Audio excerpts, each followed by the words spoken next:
Welcome to Astro Academy Principia. Featuring astronaut Tim Peake on board the International Space Station, Sophie Allen on the ground in the experiment room, and myself, Anu Ojar, at the National Space Academy.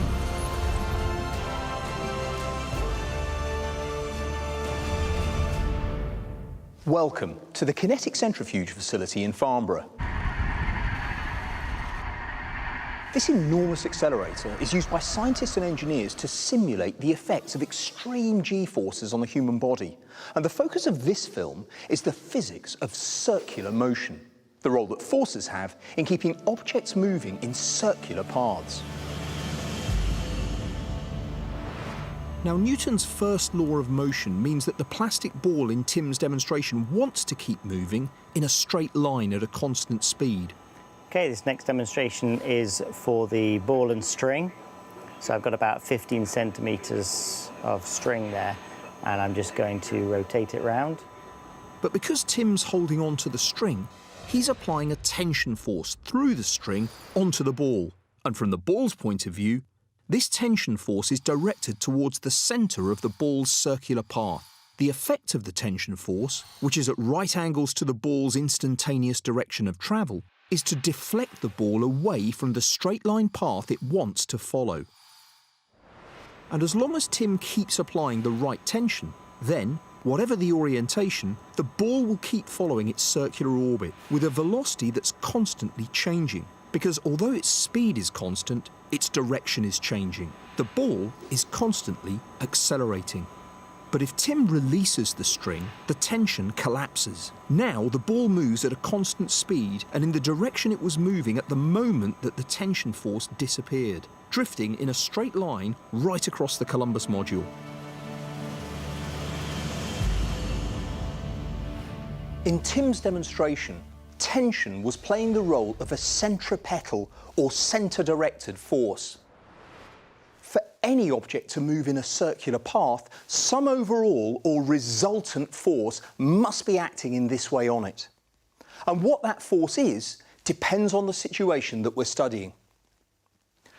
For the International Space Station, or ISS, moving at nearly 8 kilometres every second, it's the gravitational force of the whole Earth on the ISS itself that's providing the necessary centripetal force, directed towards the centre of the Earth. But for a proton beam being accelerated in CERN's Large Hadron Collider along its 27-kilometre circumference, it's the forces produced by the motion of the protons through the hyperstrong magnetic fields of over 1,600 superconducting magnets that keep these high-energy charged particles on the correct circular trajectory. So whenever we have circular motion, some combination of real forces must be acting on the object to produce an overall center-directed or centripetal force. And that includes motion in vertical circles. First of all, to do this, you need to be really careful or you'll get absolutely soaked. Here I have a cup full of water, which I'm letting hang freely. Now I'm going to swing it back and forth, higher and higher until it's almost vertical. And as long as I keep the cup swinging with a circular velocity above a certain minimum value, then I'll stay completely dry. How was that possible?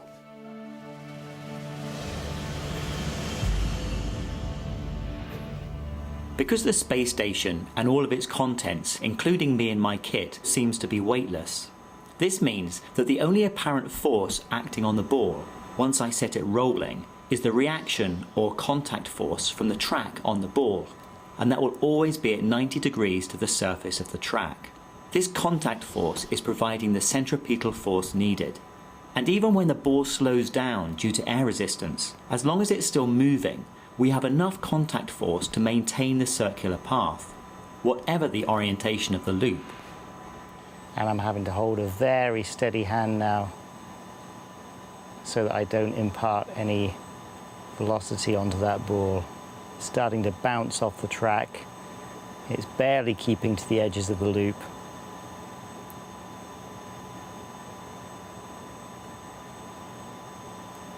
Any minute now it's going to come off the track and go off in its own direction.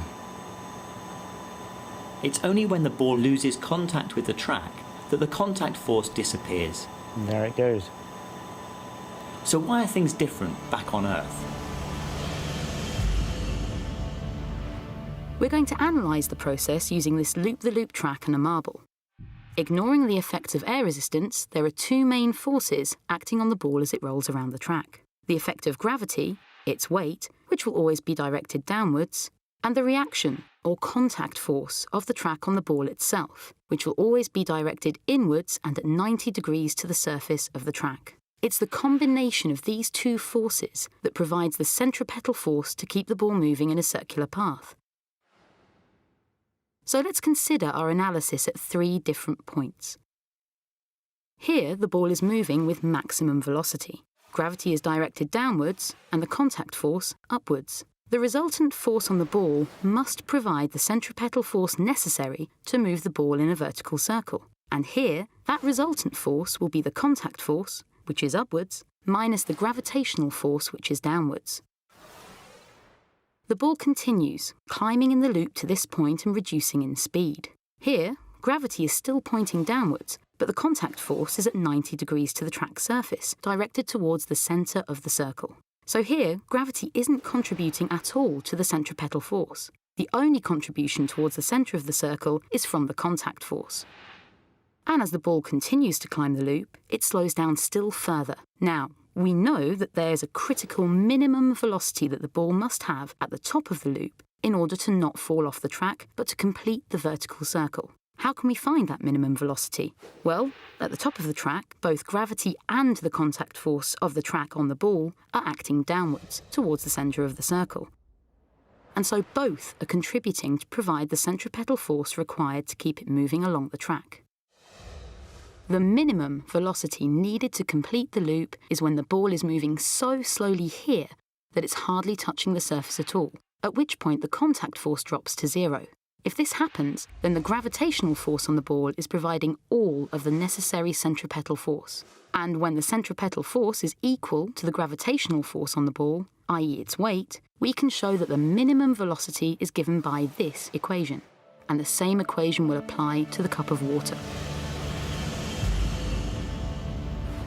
Here, in kinetics horizontal centrifuge, it's the angular velocity of the arm that we're controlling. And this means that we can create contact forces on a pilot in the cabin that simulate the sorts of forces that astronauts re-entering the Earth's atmosphere may experience, up to 9 times their normal weight.